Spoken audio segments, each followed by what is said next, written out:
Viva ao Xen, seja bem-vindo ao programa Olho Visionário. Entramos neste momento na sua casa para trazer o debate daquilo que acontece a nível do país e também a nível da cidade de Vilanculo.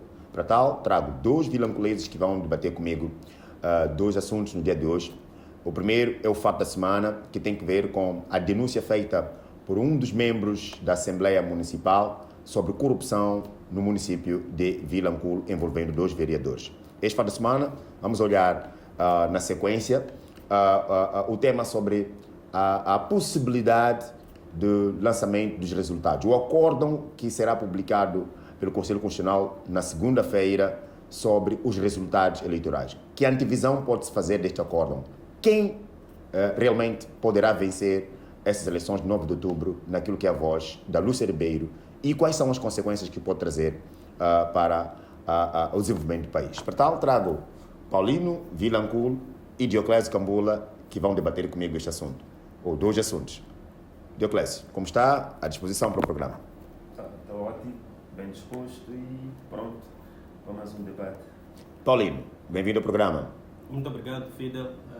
Saudar ao meu caro companheiro, o Cambula, e através de si, Fidel, quero saudar também ao caro internauta e o telespectador que está a acompanhar o programa Olho Visionário. Estamos aqui para discutirmos os pontos aqui lançados. Vamos a isso. Primeiro ponto é o fato da semana.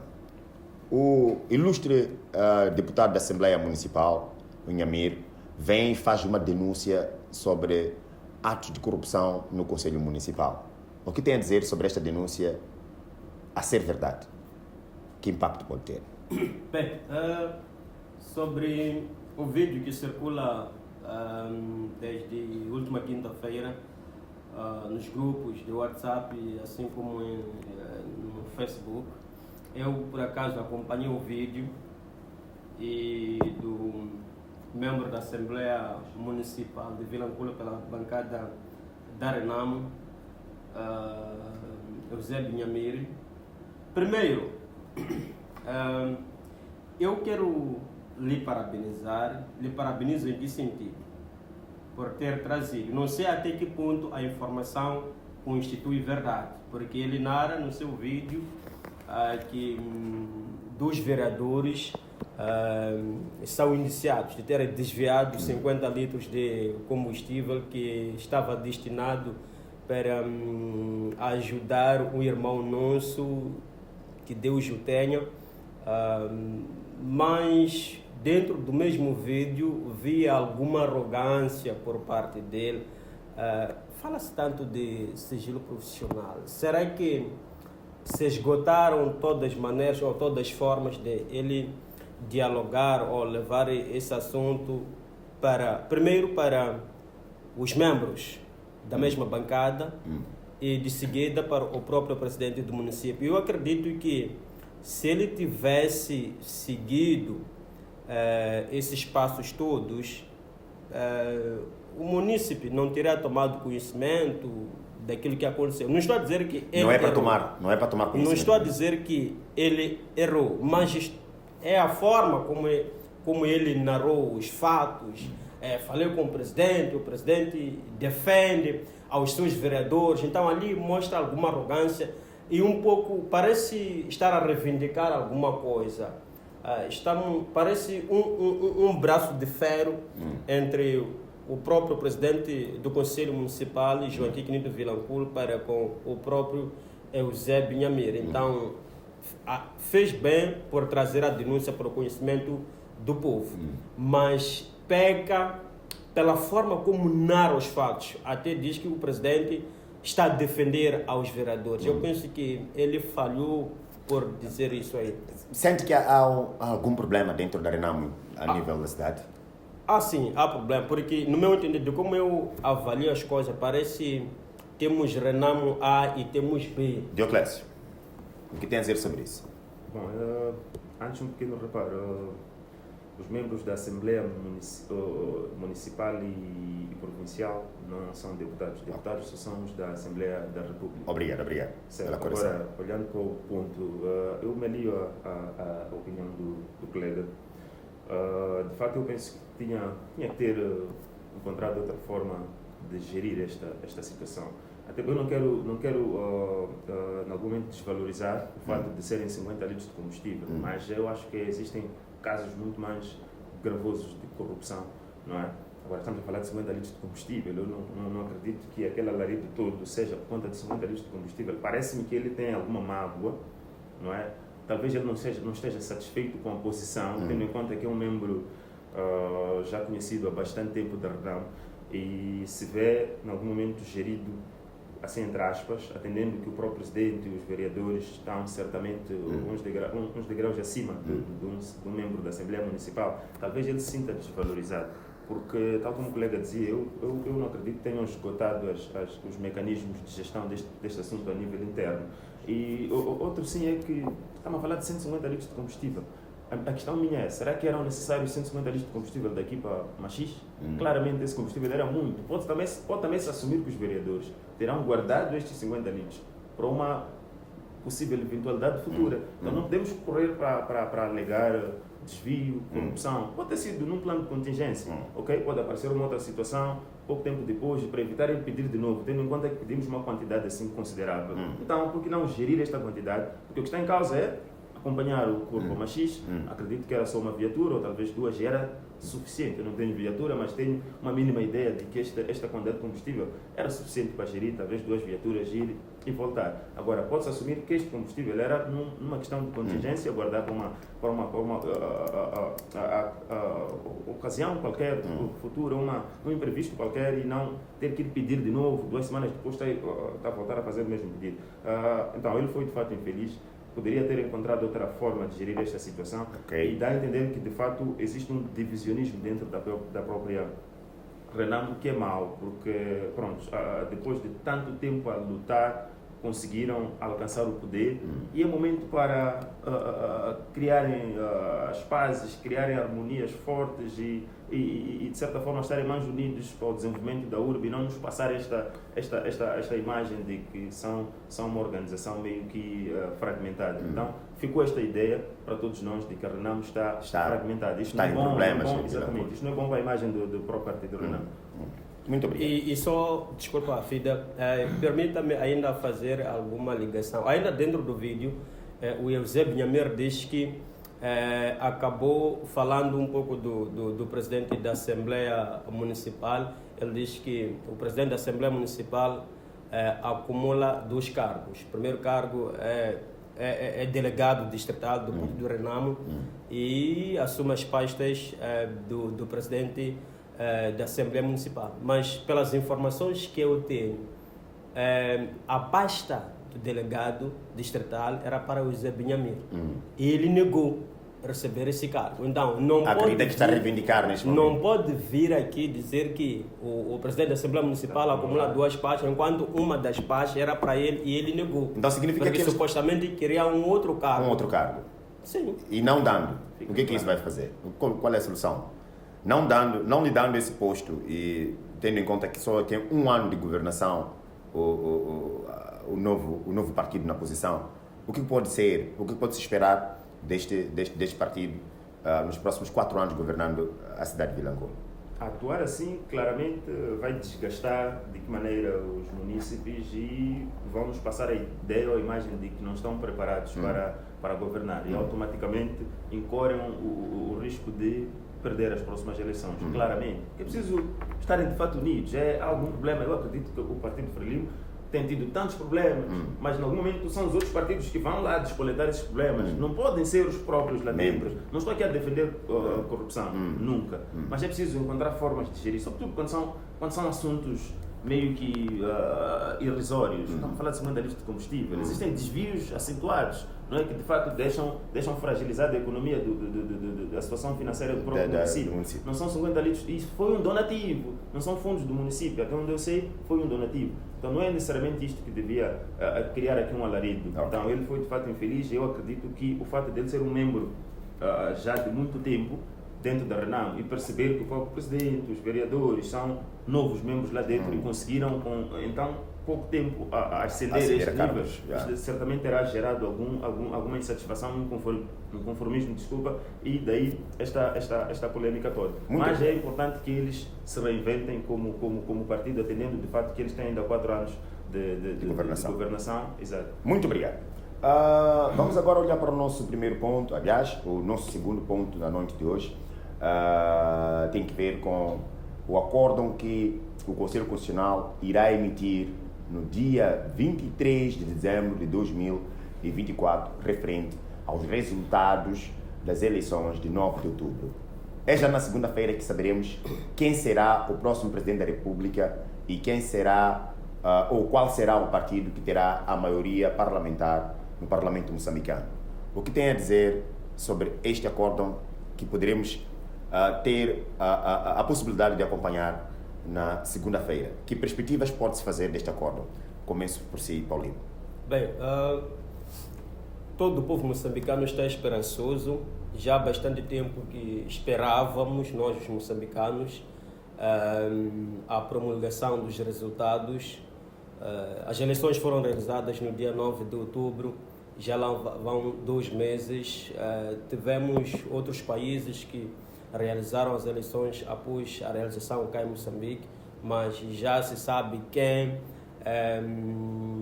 foi o legítimo vencedor e alguns já tomaram posse. Então, para o nosso caso, Moçambique, eu penso que grande parte do povo moçambicano já sabe a quem vão favorecer os resultados ou a promulgação que vai ser feita pela veneranda Presidente do Conselho Constitucional, a senhora Lúcia Ribeiro. Nós sabemos que o Conselho Constitucional é um órgão partidário, é um órgão que, entre aspas, presta contas ao Partido Frelimo. Então, a Presidente do Conselho Constitucional não tem como trair o seu patrão, não tem como dar as costas a quem lhe deu o poder, neste caso que é o presidente da República de Moçambique, Filipe Nyusi, que ao mesmo tempo é presidente do Partido Frelimo. Então não tem como dar costas ao seu próprio patrão. Seria, se calhar, seria insólito para o nosso caso como Moçambique. Então, para dizer que resultados assim que venham a favorecer o povo moçambicano, eu, Paulino Vilanculo, não vejo, não antevejo. O que seria favorecer o povo moçambicano, Paulinho? Favorecer o povo moçambicano seria eleições, ela olhar as eleições como o lema da própria Comissão Nacional de Eleições diz, por eleições livres, justas e transparentes. Okay. Então, se ele ou se ela olhasse nesse âmbito, nesse lema, eu acredito que isso poderia favorecer o povo moçambicano. Mas porque, como eu dizia, presta contas a um certo partido e não à vontade popular, vai trazer uma promulgação que não favoreça ao povo moçambicano. Dioclésio, o que esperar deste acórdão?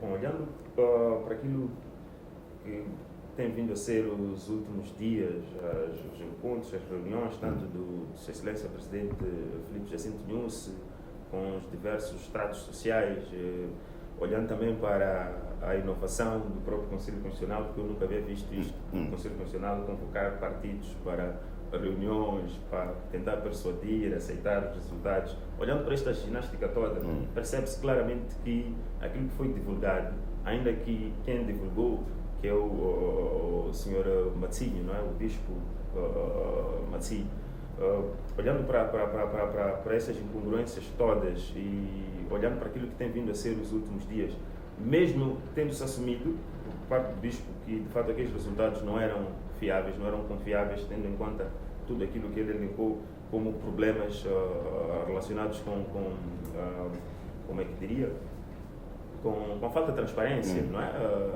A forma como o processo eleitoral foi gerido, o próprio Dom Carlos Matinho, como todo mundo sabe, assumiu que o processo não foi transparente. Não foi transparente. E que ele próprio não confiava nos resultados que ele próprio divulgou. E deixou a batata quente com o Conselho Constitucional. Mas olhando para aquilo que tem vindo a ser, desde que o Conselho Constitucional assumiu o processo, olhando para aquilo que tem vindo a ser a ginástica do próprio Conselho Constitucional e do próprio governo, na pessoa do Presidente da República, percebe-se claramente que a ideia é tentar persuadir as pessoas a aceitarem aqueles resultados. Aceitar qual resultado? Os resultados que o CNE divulgou, os tais resultados incongruentes, Okay. Os tais 70 e 20, e que no final das contas não é aquilo que se vê nas ruas, não é? Questiona-se o tal 70, 20, não é? Será que o 20 é aquilo que de fato está nas ruas? Não é? É questionável, mas fica claro que o Conselho Constitucional irá, como disse o colega, tendo em conta de facto que infelizmente o nosso Conselho Constitucional é um órgão extremamente partidário, dominado pelo Partido Frelimo, dificilmente irá o Conselho Constitucional fazer alguma coisa diferente daquilo que foi divulgado pelo CNE. Então, não há aqui espaço para alguma alteração, não há espaço para expectativas na perspectiva de haver alguma alteração daquilo que foi divulgado pelo CNE. Eu penso que o Conselho Constitucional simplesmente vai chancelar ou vai definir aí qual percentagem, diminuir um pouquinho para tentar amainar um pouquinho os ânimos, mas com que base também irá diminuir? Porque essa é outra questão, tal como questionou-se ano passado, com que base é que o Conselho Constitucional decidiu ceder o município de Vilanculo e em algum momento não abrir mão de um e outro município. E percebemos também, que houve negociatas. Eu penso que o processo eleitoral não pode depender de negociatas. Ficou claro, o próprio presidente Ossuf Mamadi deixou claro, acho que numa distração na campanha eleitoral, deixou claro que há negociadas, ele aceitou assinar alguns acordos. Então, o processo eleitoral não pode ser regido por acordo. Deve manifestar a vontade do povo. Claramente. Enquanto não se manifestar essa vontade do povo... Como é que seria agora manifesta essa vontade do povo, tendo em conta a análise que o CC está a fazer para o acordo que vai publicar na segunda-feira? A vontade do povo, eu penso que todo mundo tem visto, a partir do momento em que estas manifestações foram convocadas e a energia que o povo carrega quando vai às ruas para manifestar, a insatisfação que cada moçambicano expressa. Se formos olhar para as redes dos nossos dirigentes, há de perceber que os comentários a cada publicação, por exemplo, que é feita na página do presidente Filipe Jacinto Nunes, sentas para os comentários, percebes a insatisfação do povo. Então, as redes sociais podem definir essa insatisfação? Não necessariamente, mas é um instrumento para medir no momento da insatisfação, porque é uma plataforma que nos faculta ter uma mínima ideia da opinião pública. Não é? Então ajuda-nos, de certa forma, a perceber até que ponto o povo se posiciona. Muito obrigado. Ao se validar esses resultados, que são contestados neste momento por Venâncio Mondlane, até a própria Renamo também apareceu a contestar esses resultados. Agora há uma ideia que se tem generalizada de que o próprio Venâncio Mondlane já não tem controle sobre os manifestantes já têm vida própria, na verdade, vão desenvolvendo essa manifestação por um sentimento próprio e não mais pelo sentido que vinha tomando sobre a verdade eleitoral. A se validar esses resultados e manter-se o que foi publicado pelo STAI, o que tem a dizer sobre o futuro de Moçambique nos próximos dias? O Venâncio Mondlane já deixou a responsabilidade da Lúcia Ribeiro a chave para se acionar o Turbo V8. Nós sabemos em que consiste esse Turbo V8, mas já se prevê que o Turbo V8 venha a ser um caos total, não sabemos de qual nível. Para dizer que, caso a Lúcia Ribeiro venha a confirmar aquilo que a Comissão Nacional de Eleições diz, no que diz respeito às eleições de 9 de outubro, vamos ter um país desgovernado. Desgovernado porque até podemos ter antes de termos um país desgovernado, vamos assistir a uma situação em que o povo vai se revoltar contra tudo e contra todos. Contra tudo, estou a falar, por exemplo, das instituições públicas, incluindo o próprio Conselho Constitucional como instituição, pode ser tomado de assalto, como temos vindo a verificar ultimamente. Os tribunais estão incendiados, as esquadras estão incendiadas, Então, vamos ter um caos total que pode não se controlar. Nem o presidente da República, que ainda, embora esteja nos seus últimos dias de governação, não vai conseguir controlar. Nem o Pascoal Ronda não vai conseguir, nem o Bernardino Rafael não vai conseguir. Vai se morrer, porque o povo moçambicano está fatigado do partido Frelimo. A Frelimo já deu o que tinha para dar. Se formos a olhar para o povo moçambicano, o sentimento do povo moçambicano, a Frelimo já esgotou tudo o que tinha para este povo. Ok. Dioclésio, que futuro pode-se esperar ao se validar os resultados ou então ao não se conferir a dita verdade eleitoral naquilo que é a perspectiva de Venâncio Mondlane, que já transmitiu ao povo, que é de recontagem dos votos que existem nas urnas para poder trazer resultados fiéis e não apenas comparar as atas digitais como está sendo feito? Bom, está claro que espera-se um caos total, isto é claro. Olhando até para as fases que antecederam o próprio V8, o próprio nome, o próprio Venâncio cria aí uns nomes que já são chamariz, né? Já atiçam as pessoas. Eu só imaginar o Fobaifo, o termo Fobaifo, criou aqui uma agitação nas pessoas de tal forma que percebemos que de fato as manifestações na fase de Fobaifo foram piores que as fases que antecederam o Fobaifo. Então claramente a se divulgar os resultados tal como foram divulgados pelo CNE, a se manter este resultado como a tal dita verdade eleitoral, não é? Claramente espera-se um caos total, pior que o que já foi antes. Então, teremos um Estado desgovernado e mais do que isso, é preciso perceber que o próprio Venâncio Mondlane já assumiu que, independentemente das circunstâncias, ele vai tomar posse no dia 15. Então, aqui, em algum momento, esperamos de fato um Estado desgovernado, ainda que o Daniel Francisco Chapo tome o poder como legítimo vencedor e conferido pelo Conselho Constitucional. Teremos um governo paralelo, ainda que não legítimo, mas teremos claramente aqui um governo paralelo. Teremos dois governos aqui, dois comandos, e teremos claramente um caos total. Não esperamos um caos aqui que não sabemos até onde vai, porque não é só a questão do dia 23, talvez até tomada de posse, é também depois do dia 15 em diante. O que é que será de nós?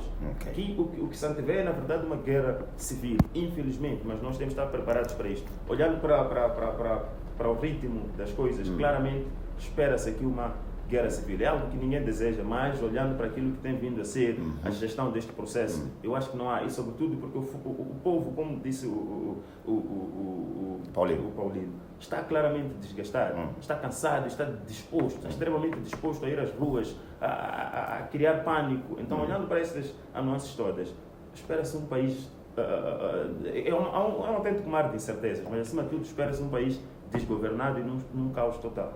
Voltamos a analisar este aspecto, as consequências principais a poderem ser vividas em Moçambique perante esta situação. Agora vamos a um pequeno intervalo e voltamos dentro de instantes. Não saia daí, partilhe esse vídeo para que mais pessoas tenham conteúdo aqui da Vilanculo TV. Até já.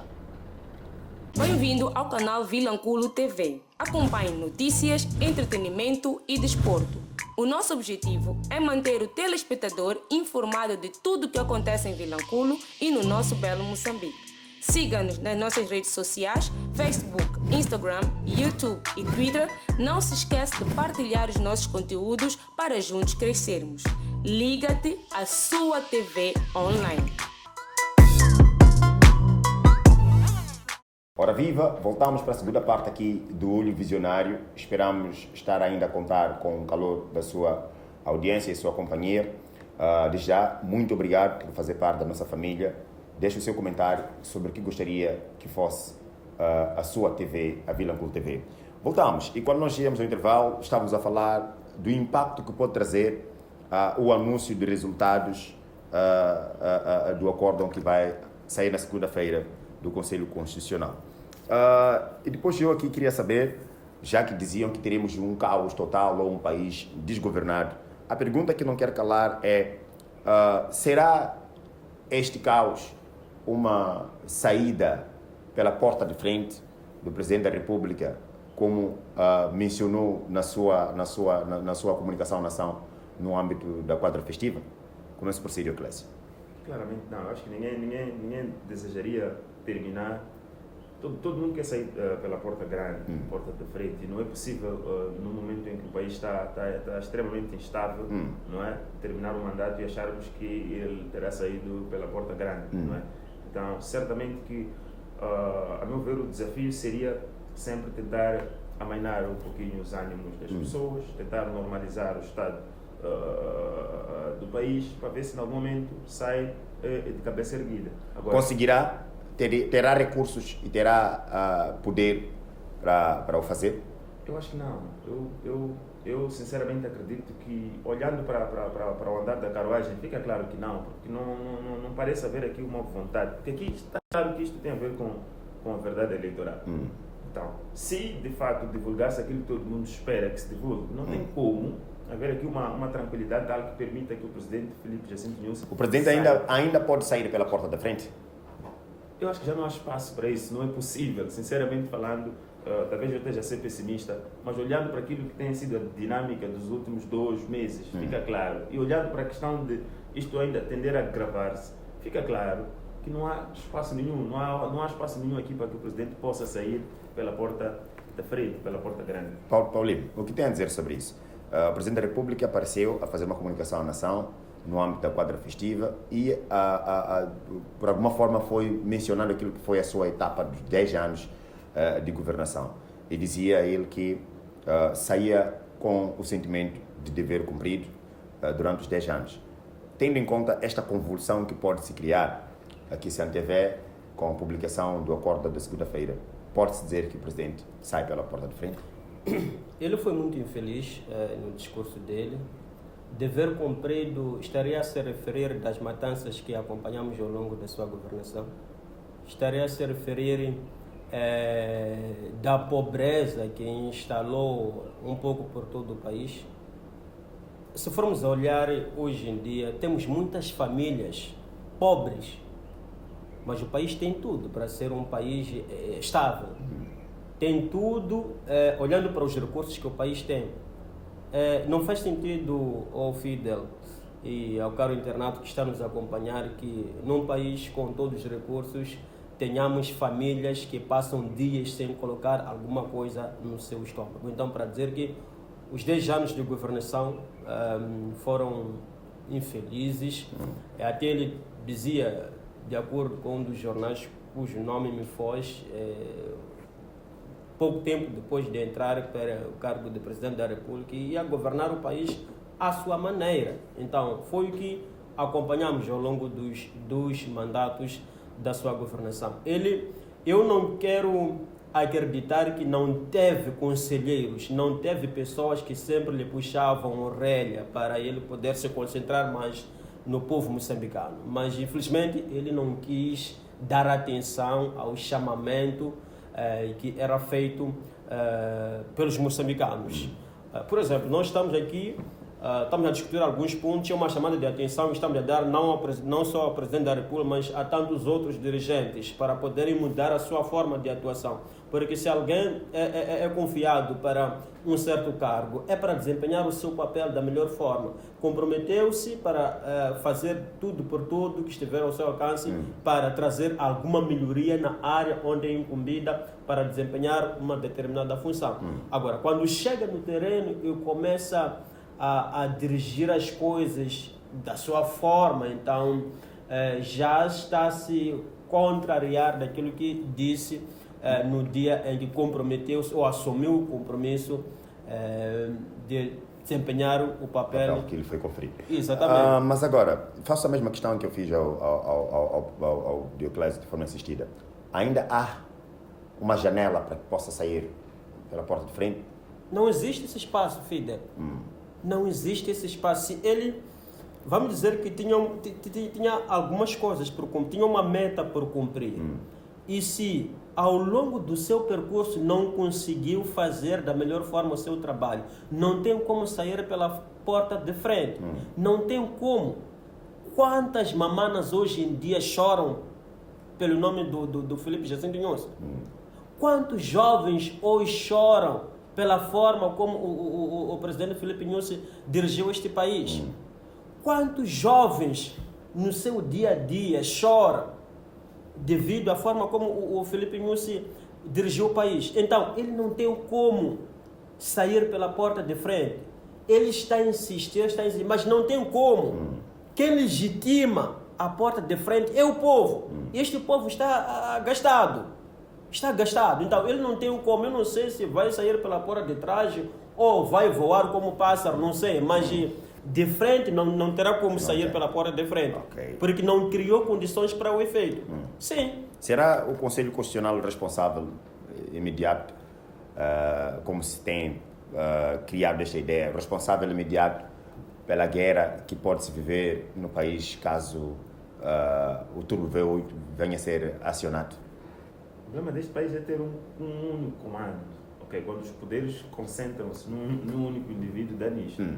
Porque, Conselho Constitucional, estamos aqui a falar tanto do Conselho Constitucional como um órgão independente, mas sabemos todos que não é independente. Temos repetido isto várias vezes. Não é independente. Depende de uma decisão de alguém, não necessariamente daquilo que aconteceu durante as eleições, o processo das eleições, mas da vontade do indivíduo ou de um grupo de indivíduos. Então, falar do Conselho Constitucional é só uma mera conversa, mas não no sentido de ser um órgão que de fato tenha capacidade suficiente para trazer aqui uma decisão que tenha sido tomada exatamente olhando para a verdade dos fatos. Eu acho que o Conselho Constitucional, infelizmente, não está à altura de se assumir como uma entidade que de fato possa tomar uma decisão baseada em convicções próprias daqueles juízes todos.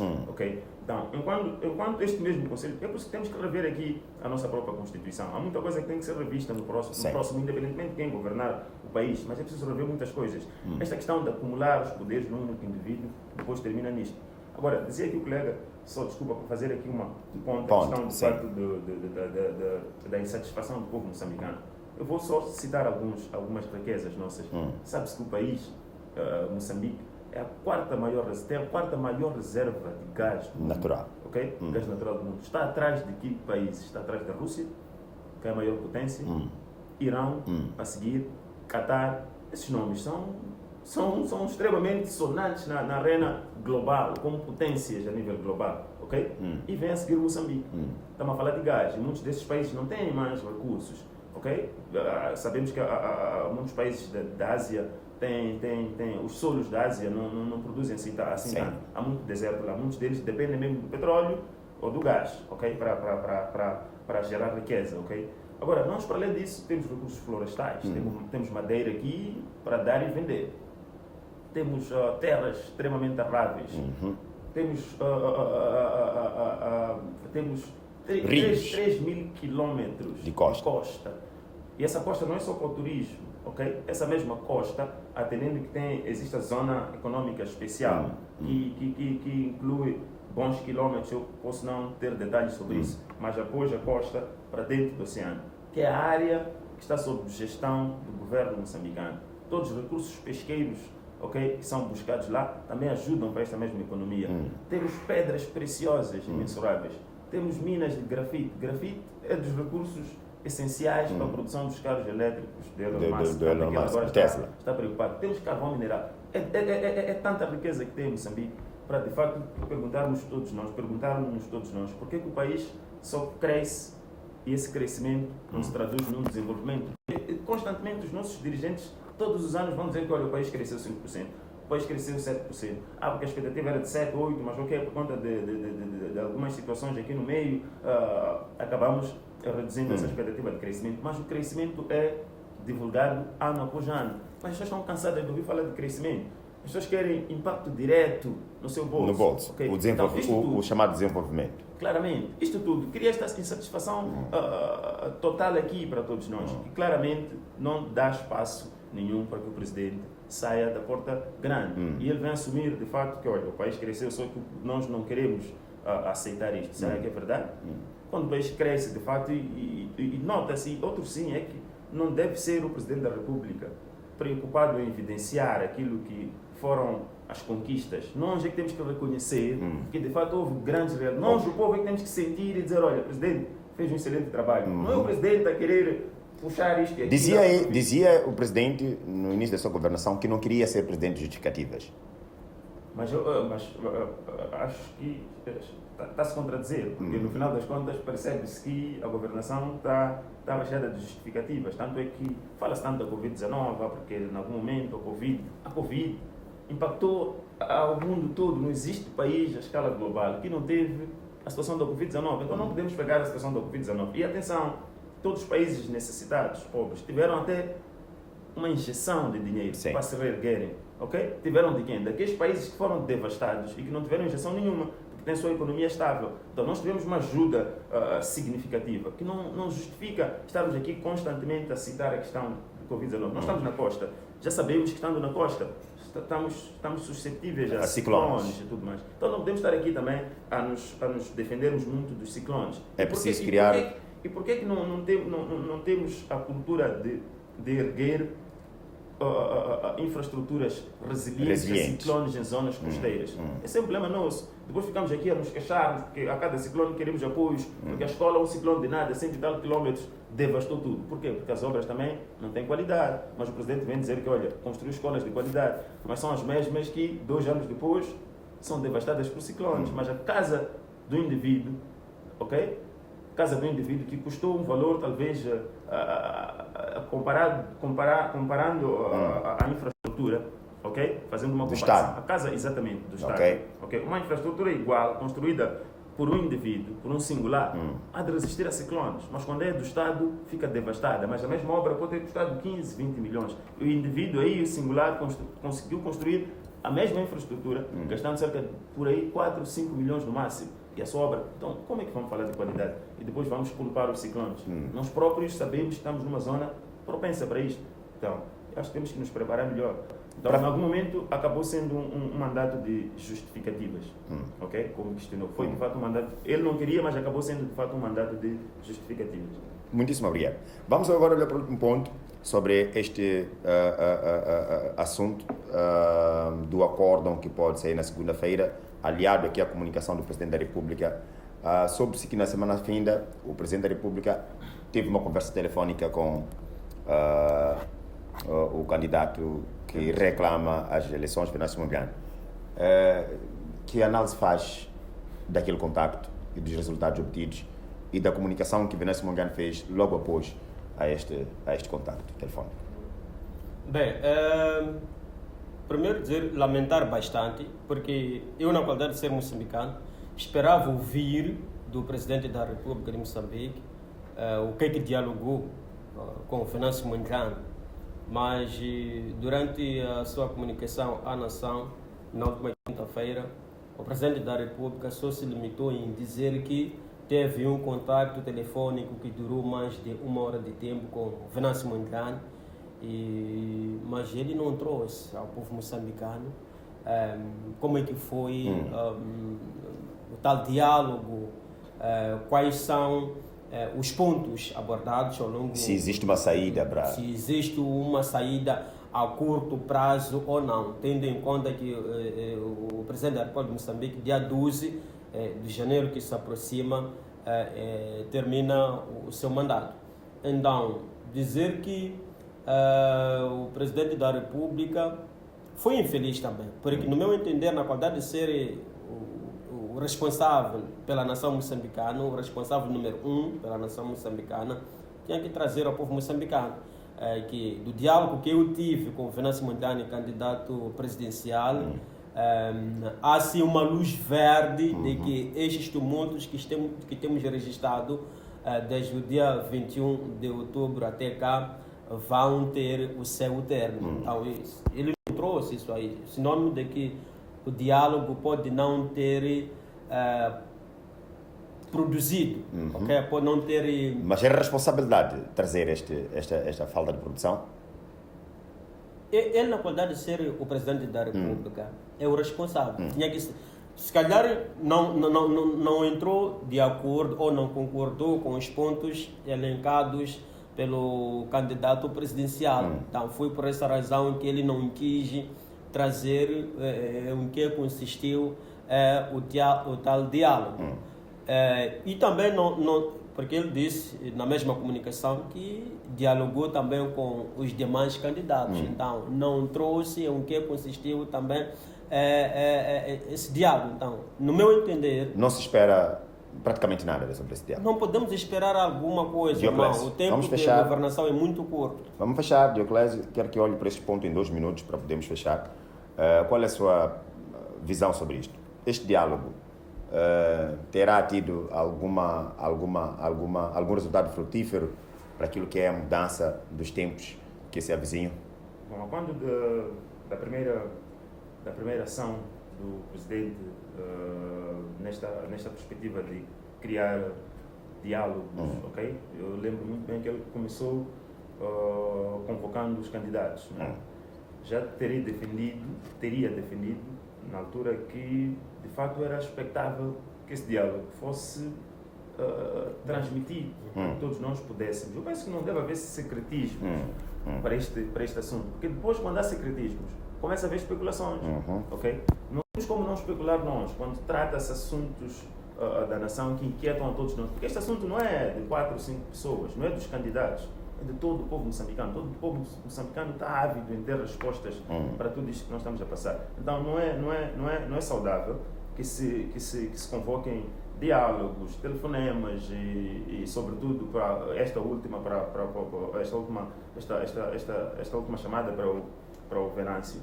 Ele, porque tem se comunicado recorrentemente com o povo, ele acabou trazendo os pontos todos. E se o presidente não traz a sua contraparte, ficamos todos nós sem percebermos muito bem o que é que está acontecendo. O que teria de ser debatido. Exatamente. Fica complicado. Assim ficamos todos em especulações e que não é muito bom. Daí defender eu a ideia de que estes debates, de igual modo quando ele convoca os debates